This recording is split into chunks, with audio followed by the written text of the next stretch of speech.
আয়ুর্বেদ ওষুধ পরীক্ষার ছাড়পত্র পেল যাদবপুর বিশ্ববিদ্যালয়। দেশের মধ্যে প্রথম ওষুধ পরীক্ষা কেন্দ্র পেল যাদবপুর বিশ্ববিদ্যালয়। এখন থেকে যাদবপুর বিশ্ববিদ্যালয়ে আয়ুর্বেদিক ঔষধের পরীক্ষা হবে। শনিবারই পূর্ব ভারতে centre for evaluation of traditional মেডিসিনের সূচনা হয়। সেন্টারের জন্য 9,66,00,000 টাকা বরাদ্দ করেছে আয়ুষ মন্ত্রক।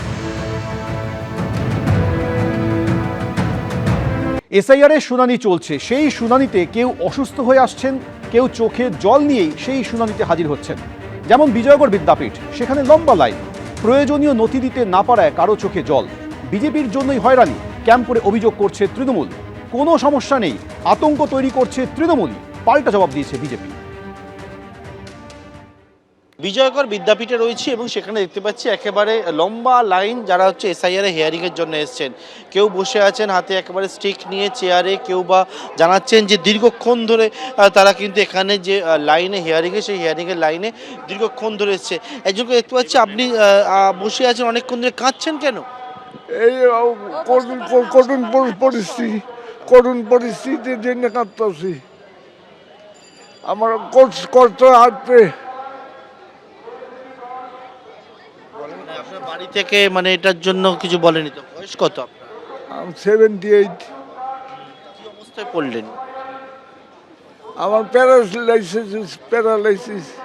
আর এর আগে ছিলাম অসুস্থ, প্যারালাইসিস। আজকে 8 বছর ধরে প্যারালাইস। কি অবস্থা, মানে হাতে একদম নিয়ে আমার হাতে বাজতো না, পুরো ডাইন সাইডটা মাথাটা, এইটা খুললে হাই তুললে এইটা উচ্ছা জায়গা, এর সামনে একটা গাড়ি হর্ন বাজাইলে এইটা উচ্ছা জায়গা, বুঝলেন তো। 2 ঘন্টা উপরে হয়েছে, কিন্তু এখন আমার ছেলে লাইনে দাঁড়াইছে, এখনো ডাকে নাই। কেন আসতে হলো কেন আপনাকে? আপনি তো আগে ভোট দিয়েছেন।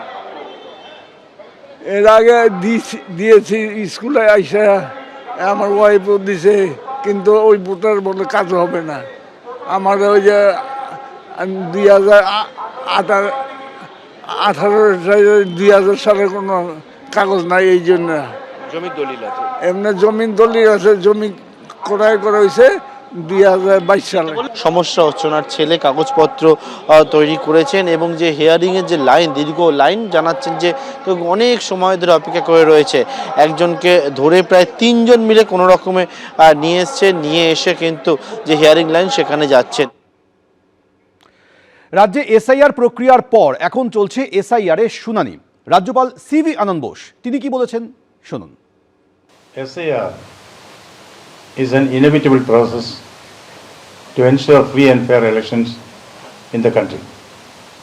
SIR is not limited only to a particular state. SIR has been tried, tested and found to be effective in various states in the country. The people of Bihar showed that they accept it. Naturally, when a huge process is put in place, there can be imperfections, there can be complaints. These complaints have to be listened to, and action has to be taken to redress the grievances of the people. I do not say that anything is foolproof, but when something goes wrong, the Election Commission is competent enough, strong enough and balanced enough to intervene and see that the complaints are listened to carefully, action is taken, remedial steps are taken. These are all in the public domain now. So many interpretations are given to that. What is required is the SIR should go on well, complaints are to be listened to, and any untoward incident that takes place because of this should not take place. The authorities have to take action, proactive action, effective action. ABP Ananda, এগিয়ে থাকে, এগিয়ে রাখে।